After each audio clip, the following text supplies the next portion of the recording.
But when you prioritize the Islamic teachings and you try to imitate the prophets and the messengers, for example, like growing a beard,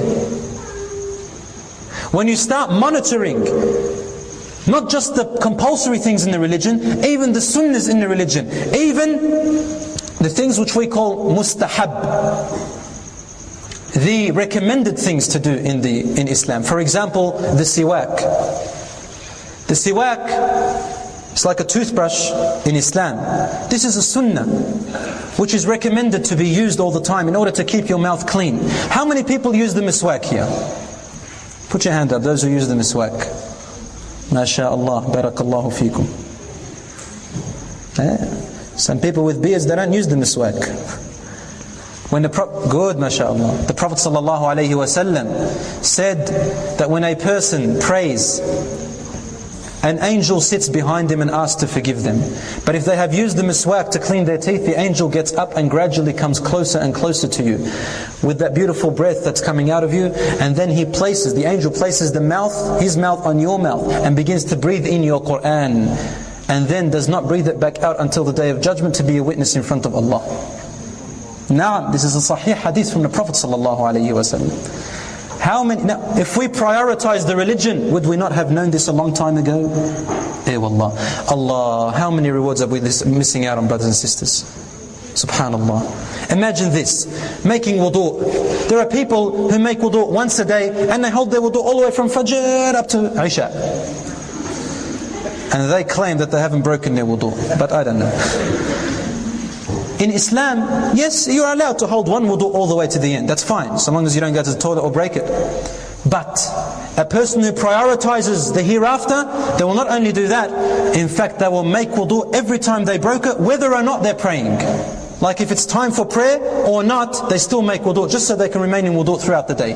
Even if they have wudu, they make wudu again when the prayer comes. Do you know what you're missing out on if you don't do that? Or when they make wudu, instead of doing it 3 times each, they do it 1 time. Do you know what you're missing out on? If you prioritize the religion, you would want the best of it. The Prophet ﷺ says, on the Day of Judgment, I will know my beloved ones. The companion said, Ya Rasulullah, how would you know your beloved ones? Aren't we your beloved? He said, no, you are my companions. My beloved ones are the ones who have not come yet. They said, Ya Rasulullah, how will you know them if you have never seen them?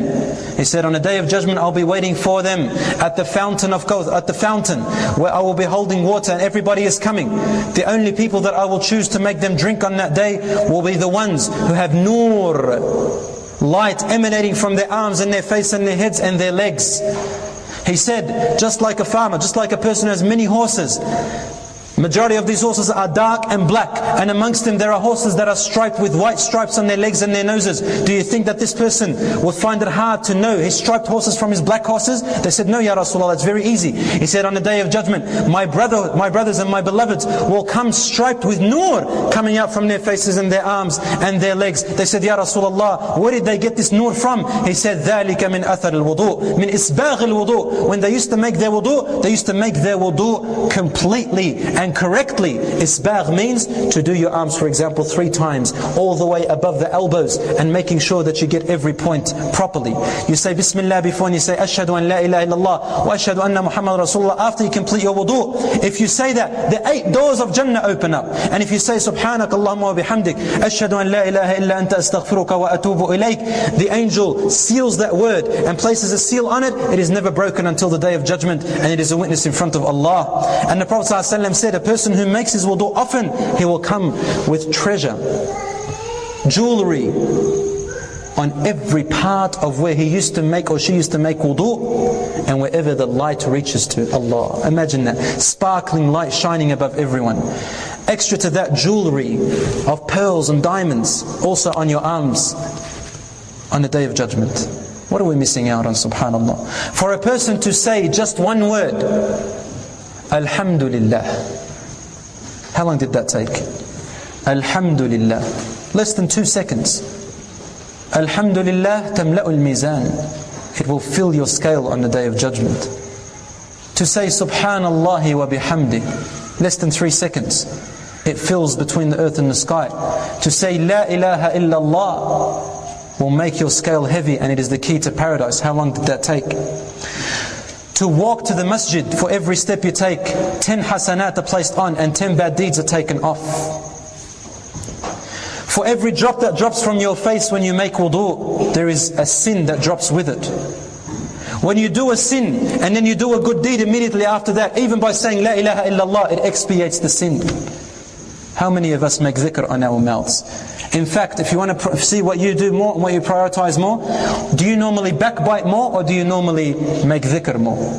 Do you normally swear more or do you normally read Quran more? Do you normally lie more or do you normally tell the truth more? Which one? If you lie more, it means you prioritize something else other than Islam.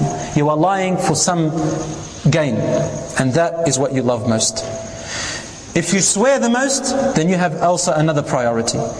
If you cheat and backbite, then that means you are obeying your whims and desires. You want to backbite people because you want them to lose their reputation.